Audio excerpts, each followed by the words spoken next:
Family is everything. A truth so common as to be all but universal.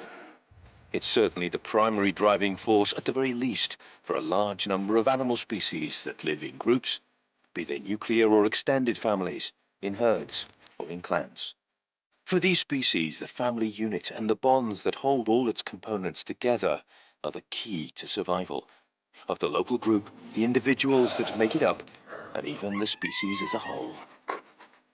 It really is a case of all for one and one for all in conflicts that test the strength of the family and the strategies it employs in the fight to survive.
Wild boars live in clans made up of mature females, the great matriarchs of the species, young individuals and infants, which roam the countryside and forests in search of food.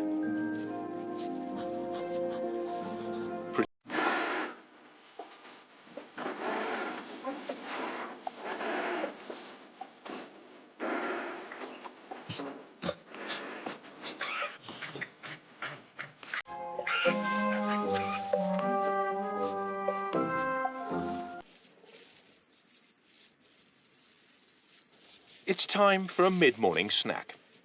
Young boar are pretty single-minded when it comes to getting their portion of sweet, nutritious milk.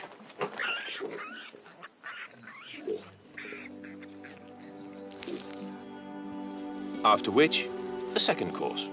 This they have already learned how to look for by themselves. This is a dangerous time for the piglets. They're completely defenseless as they look for food, unaware of the dangers lying in wait. Although as adults they're respected for their ferocity in battle, the young are often in the crosshairs of large predators such as wolves, lynx, and eagles.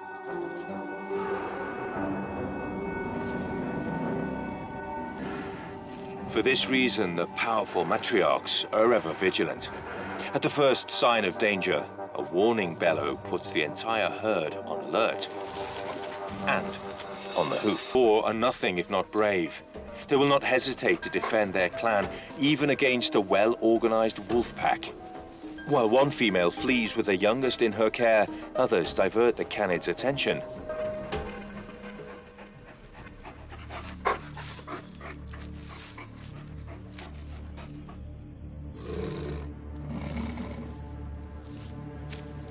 This is the start of a harrowing pursuit.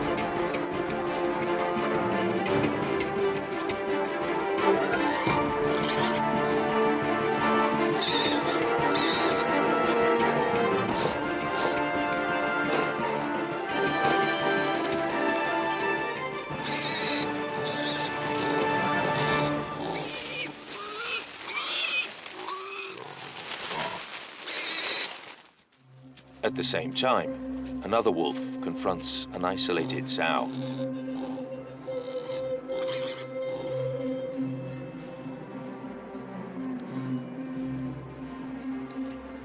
It's a meeting of...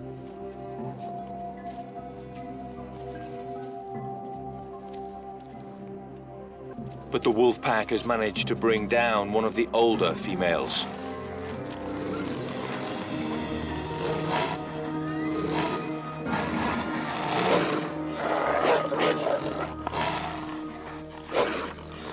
It's a high price, but one that the Boer clan must pay in order to save the next generation. The life of one individual in exchange for the whole family.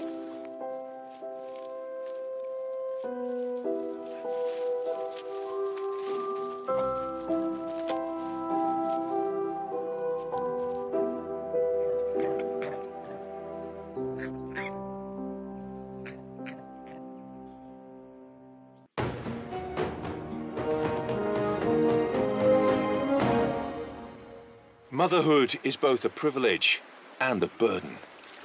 In the north, a female bear takes care of her two cubs. Just like in Boers, it's the females who are leaders of bear clans, and all the responsibility falls on their broad, powerful shoulders.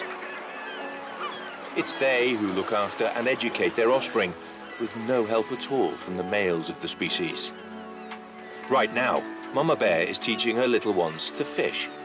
And there's nothing better than setting a good example for them to watch and learn.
This cub is very enthusiastic. Surely it can't be that hard.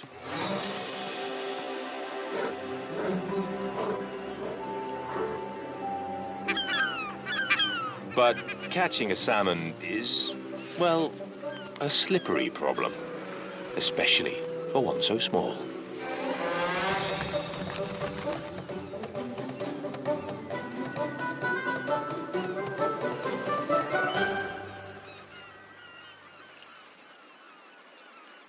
Brown bears are the largest and strongest predators on the planet, which means they can live very quiet lives, as their only natural enemies are other bears. Large bears will often fight over food.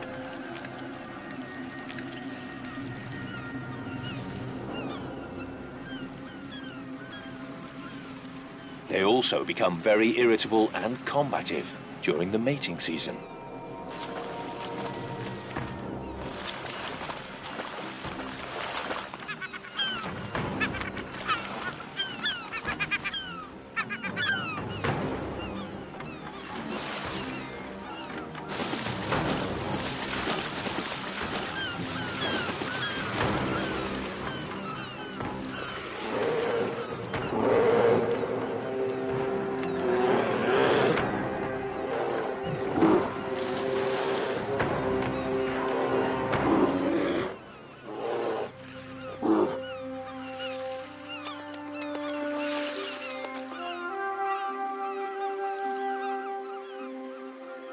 Mother bears take care of their cubs for at least 2 years.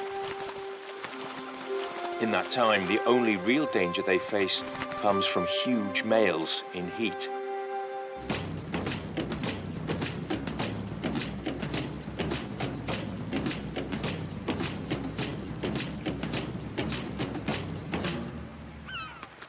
Mothers know that at such times, Males see any cub as a problem to be eliminated.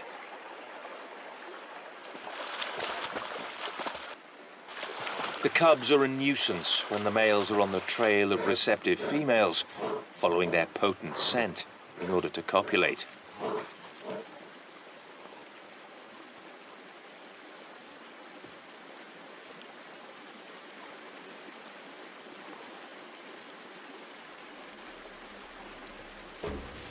This is the most dangerous moment in the life of a young cub.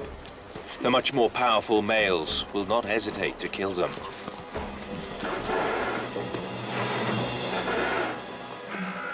But the males don't have it all their own way. Mother bears are not easily intimidated, despite the difference in their sizes.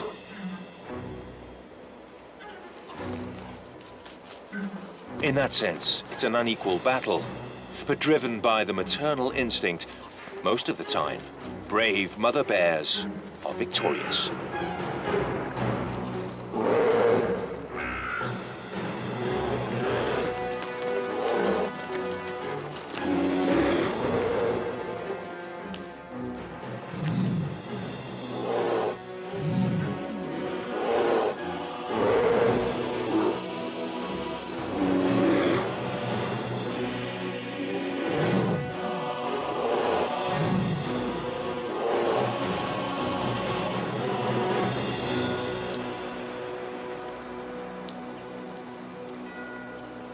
Even so, infanticide accounts for almost 20% of bear cub deaths.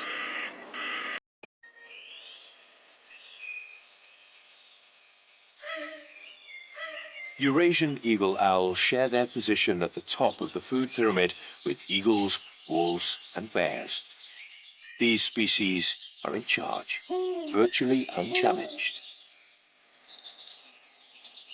But even apex predators have a weak point, their own specific Achilles heel.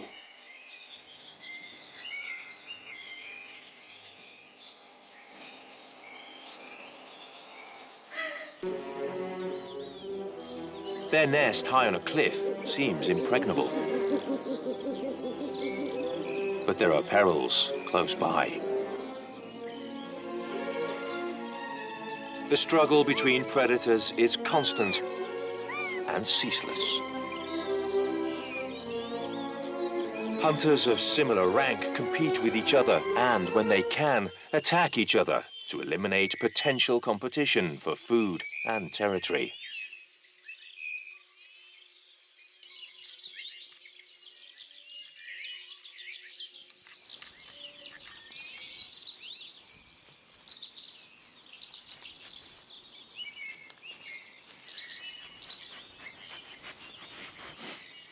It has discovered the owl's nest. Waiting until the last possible moment, the parent owl must eventually flee if it's not to lose its own life and keep the family intact.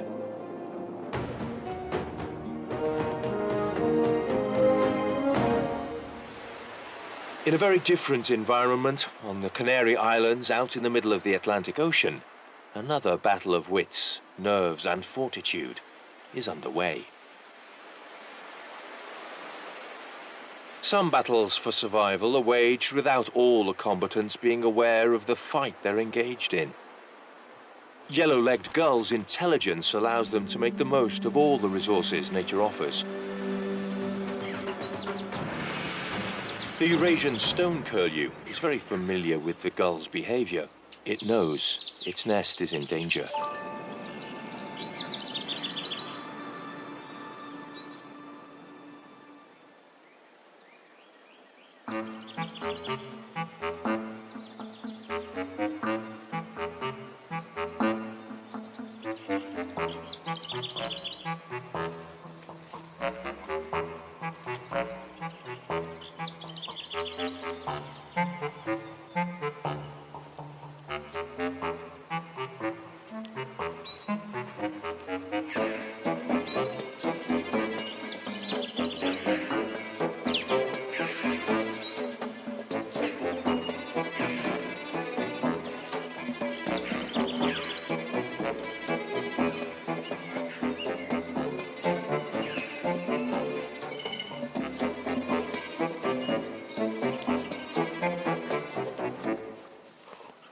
Once on top of its eggs, its best way to protect them is to hold its nerve and do absolutely nothing, trusting that its camouflaging plumage will protect them all. For this strategy to succeed, the stone curlew needs a good dose of sang-froid. One false move, and all will be lost.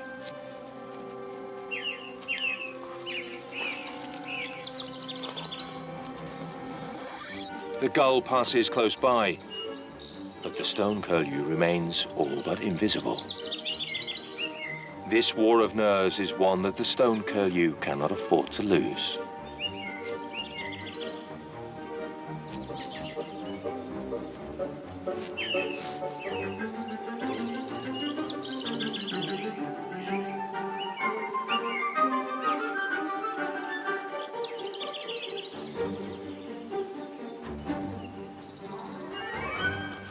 Finally, it has triumphed. This year's brood is safe, for now. But strategies must sometimes be modified if one's family is to flourish.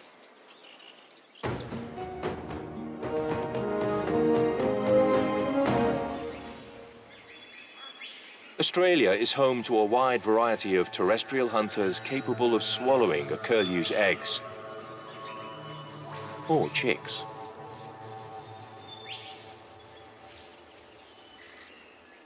The Spanish and Australian curlews both look very similar and have analogous behaviors.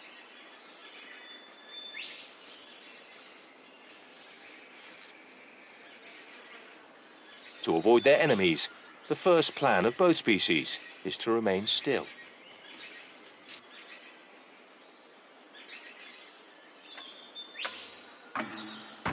Absolutely still.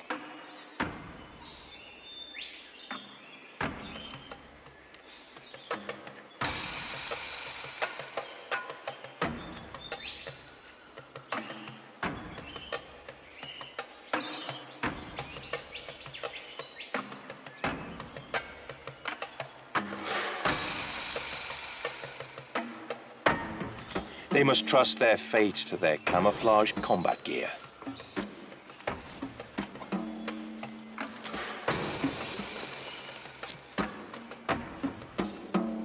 But sometimes, you have to be more aggressive. As a monitor lizard approaches its nest, an Australian bush stone curlew parent decides defense is no longer the best offense. It's now or never.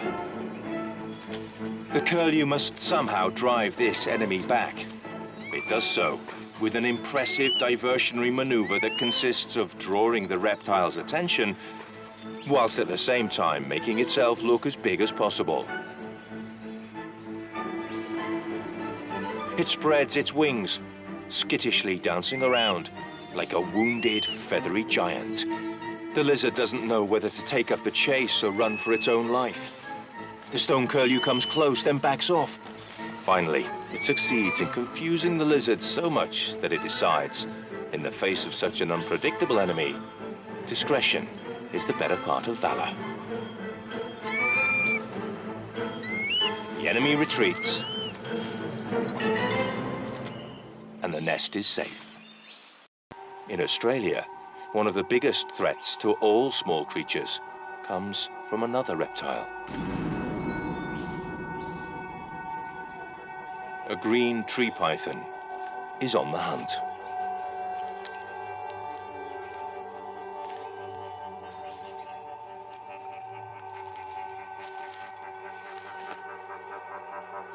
Nearby, a litter of tiny, warm, defenseless rats. They lie in their nest in the care of their mother.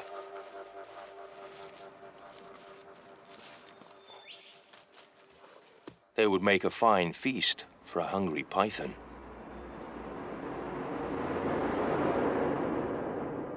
But today, the large snake is looking for a different, safe, cozy home. In fact, she's searching for a place to make a nest for her own offspring.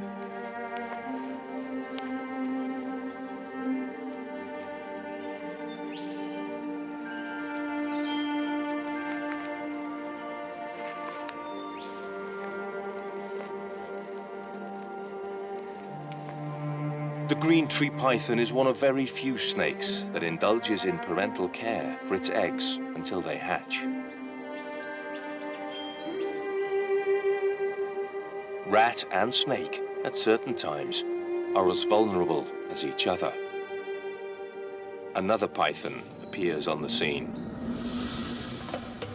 And this one seems to have less benign intentions.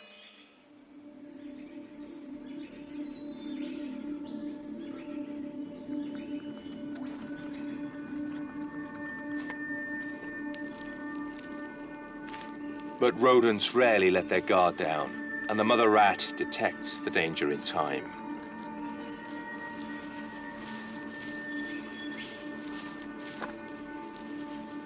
The snake approaches the rat's nest with tremendous stealth, following the rodent's scent in the air.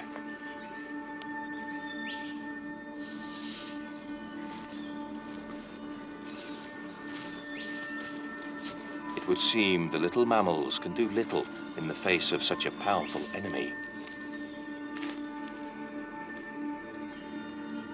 But mother rat has an ace up her hairy sleeve.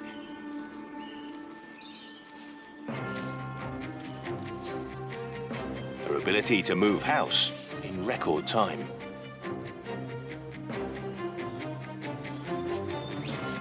But will she be fast enough to save all her recently born pups? Or will there be casualties in this life and death confrontation?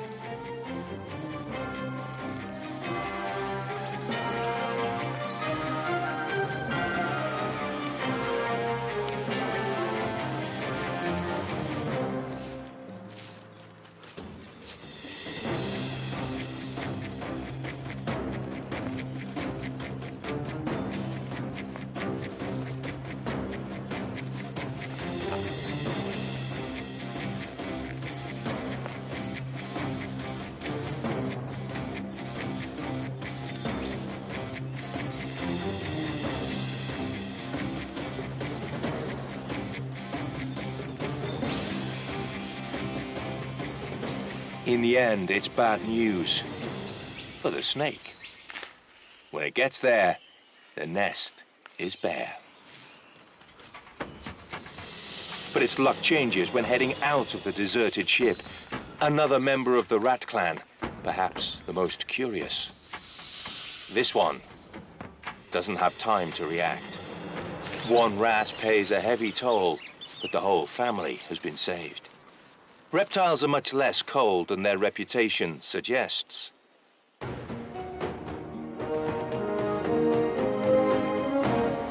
Large crocodiles live in almost all the great tropical and warm rivers of the planet, from Australia to South America. Crocodiles, like larger snakes, enjoy a privileged position as apex predators. Even the most recently emerged crocodile hatchlings hide among the vegetation and hunt insects and small fish.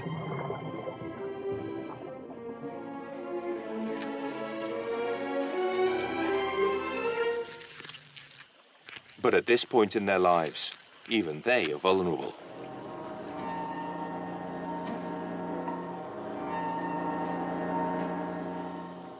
Despite their ferociously combative nature, other hunters come to capture them.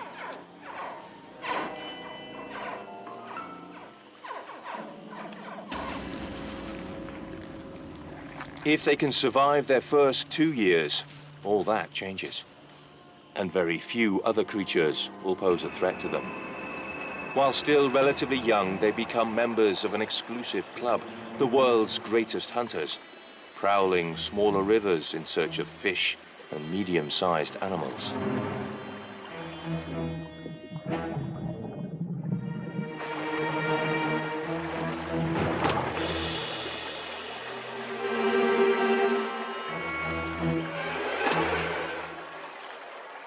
By the time they reach maturity, not an animal in all America is safe from their powerful jaws.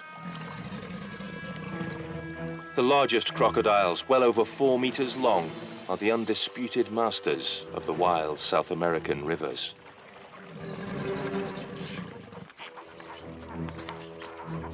Here, the world's largest reptiles rule supreme. The river offers safe passage to no one.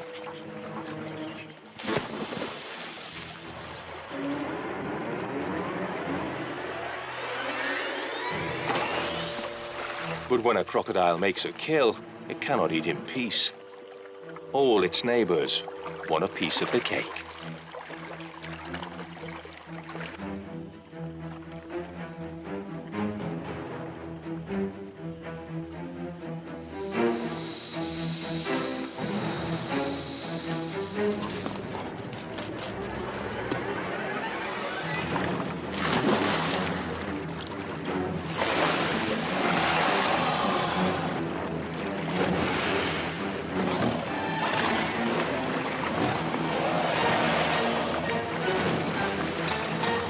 The fighting that frequently breaks out often leaves permanent scars and even mutilations.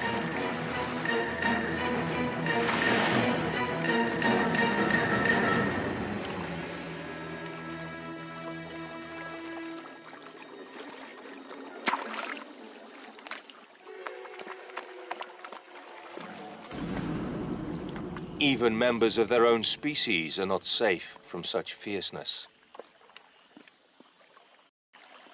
Crocodile mothers are, perhaps surprisingly, very protective of their own offspring. The reason is simple. Nobody in these jungles is wholly invincible. In fact, when it comes to enemies, the smallest can be the most dangerous. Large female crocodiles excavate nests on the riverbank where they lay their eggs in the middle of the night, out of sight of furtive onlookers.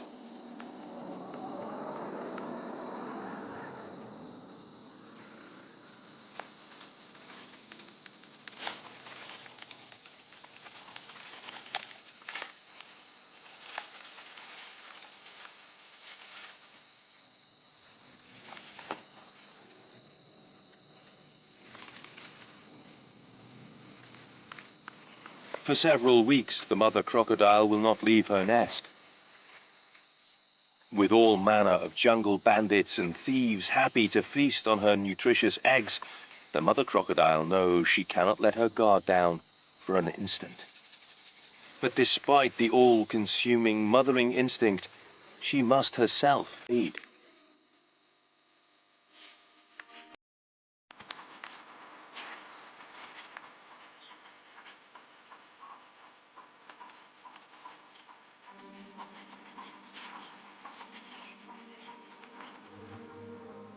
Maybe a chick from a nearby bird colony will fill a hole.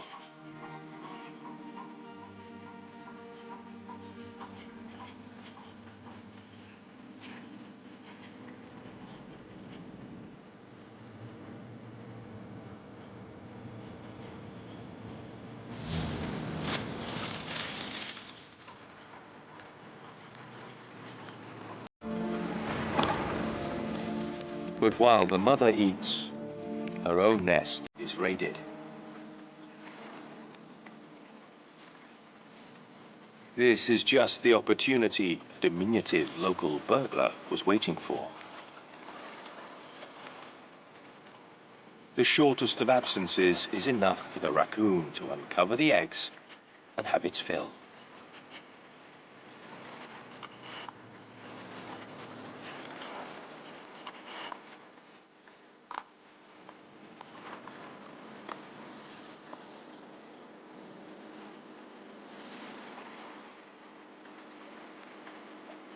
Its victims include some crocodiles that were in the very process of hatching.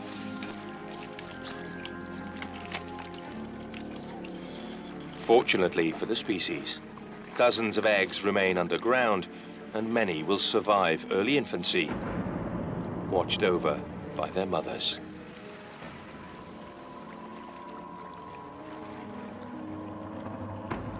The case of mother crocodiles' absolute devotion to their young is common in nature.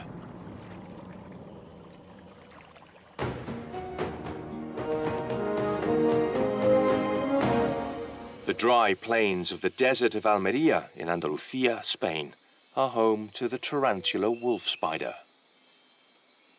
Even creatures as small as spiders take care of their young.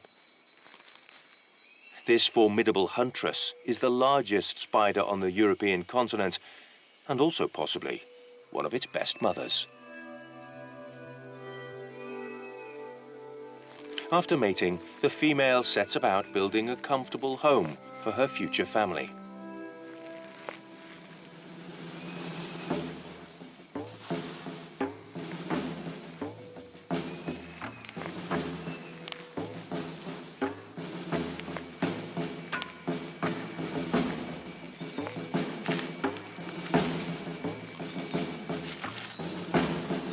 It's a laborious task, but fortunately, she has a feel for DIY.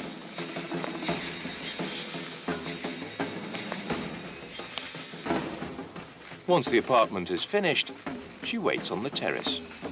After all, this is the best place for watching the world go by, unseen by your neighbors.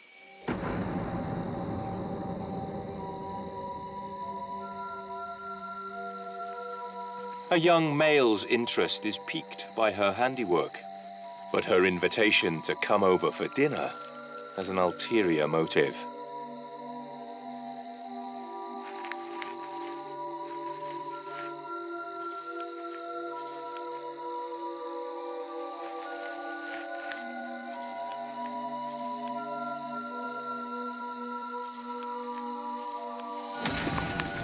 There's no guided tour of the new pad for her guest, just a mortal embrace. This female needs to take on plenty of protein. The next generation of wolf spiders are growing fast inside her. After her feast, she has time to prepare a birthing sac for her babies.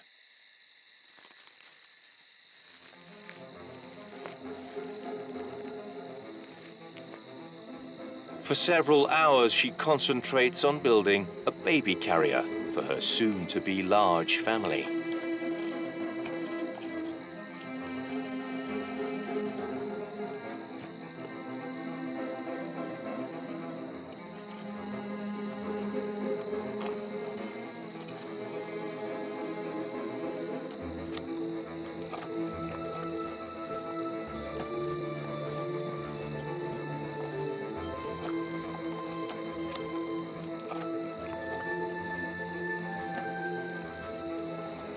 After depositing her eggs inside this warm, upholstered silk ball, she sews it up and attaches it to her abdomen until her offspring are born.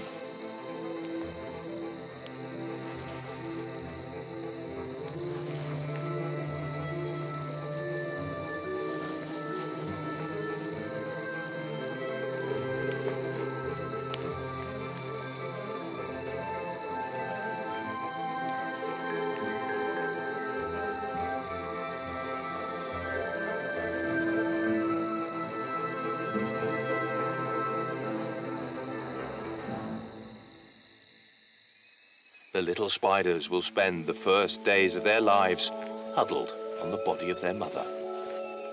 The spider takes her responsibility as mother of many very seriously, and she never loses her hunting instinct, even with the heavy domestic burden to bear, which she does entirely alone.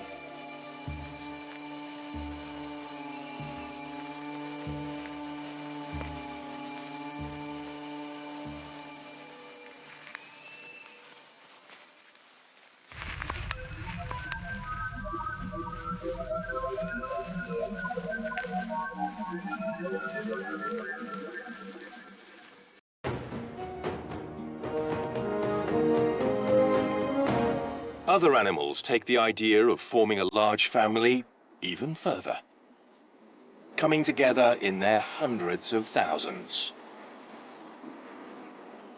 In Patagonia, tens of thousands of Magellanic penguins nest on the beaches of the Valdez Peninsula.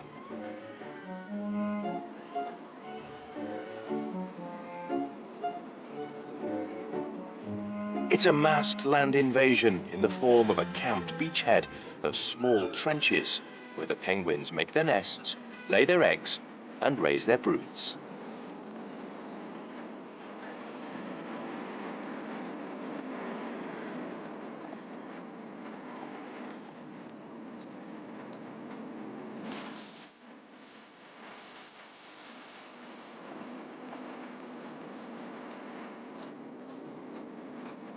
The penguin colony is not unlike a small town, full of opportunities, both for the penguins and their enemies.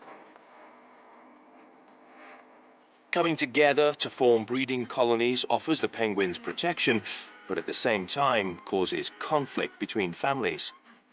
Bitter disputes arise over partners, nesting spots, and even offspring.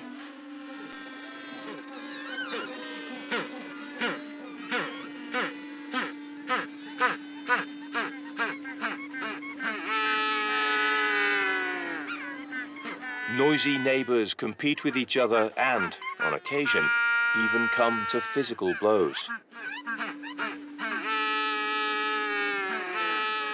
The tension in the colony is as palpable as it is audible. Clashes between neighboring couples are frequent.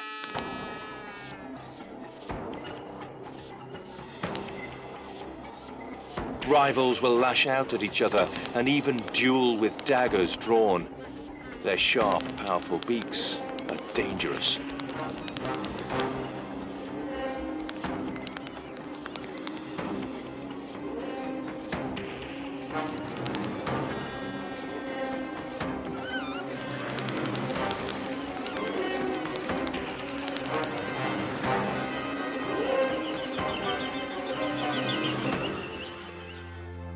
And even fatal. Victims of the street brawls litter the huge colony.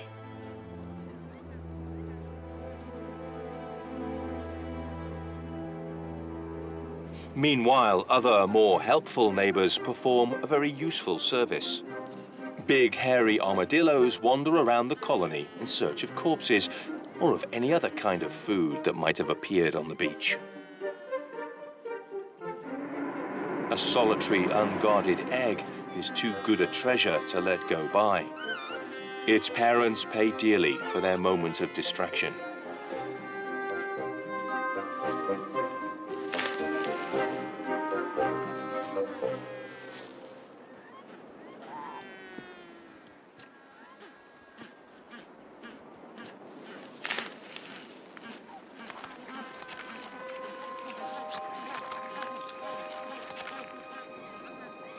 This gathering of tens of thousands of penguin families attracts real enemies. So many penguins in the same place, such a huge source of protein, tempts seabirds of murderous purpose. Kelp gulls are cunning and quick. They carefully survey the scene for unprotected nests.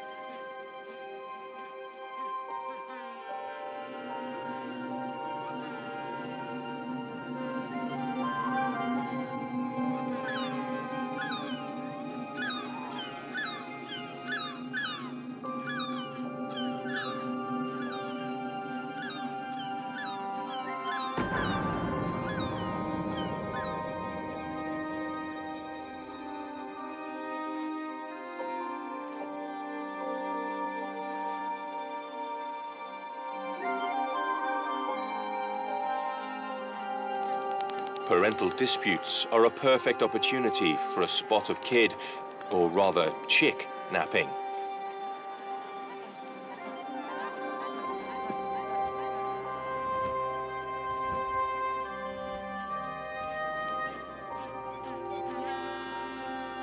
In the blink of an eye and a flash of a bill, the evidence of the crime disappears.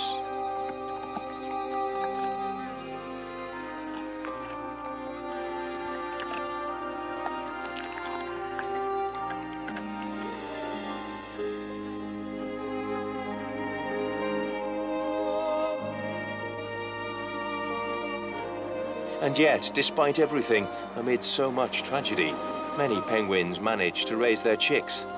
They provide warmth while they are small, with both parents taking turns to feed their precious charges. And so, the vast majority will survive.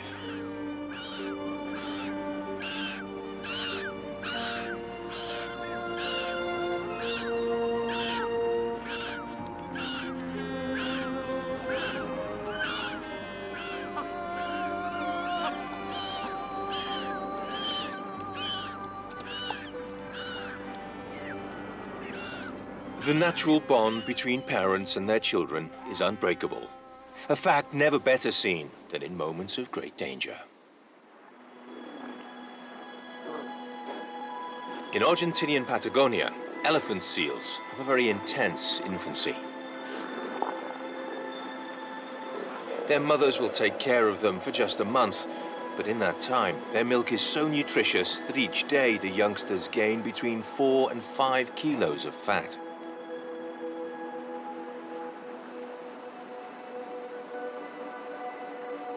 Elephant seal cubs spend many long hours resting with their mothers. The only danger being the possibility of being crushed alive by excited, exuberant males.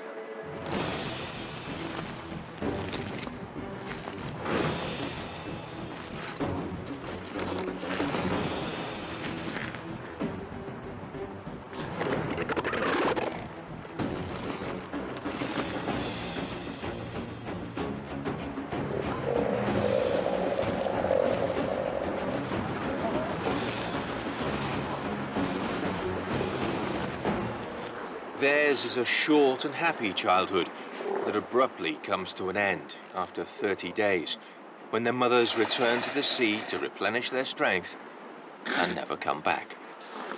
The abandoned pups gather together near the water's edge, creating self-governing creches where they spend their time fighting and familiarizing themselves with the sea.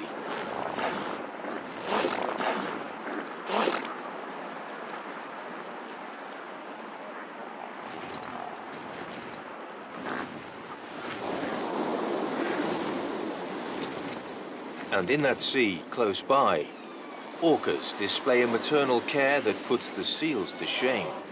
They look after their offspring for several years in very close family groups.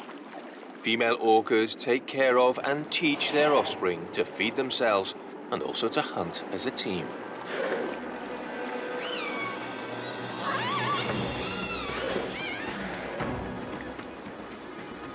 This is a crucial moment in the lives of both species. Orcas learn to hunt from their mothers. Elephant seals have to learn to flee or defend themselves alone.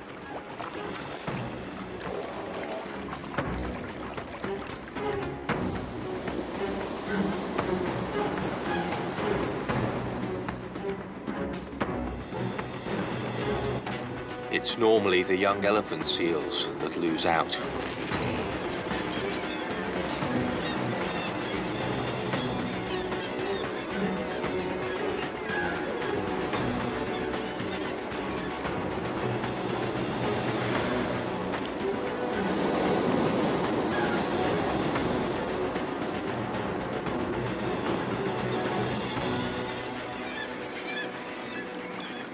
But fortunately, so many are born each season that the sacrifice of a few seal pups allows the rest to survive. And young orcas learn quickly that it's easier to hunt solitary prey, lacking the strength, cohesion, and protection that the family provides.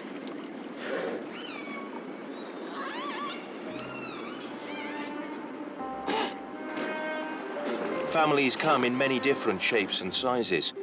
From single mothers and fathers, stable lifelong pairs, to multitudinous groups.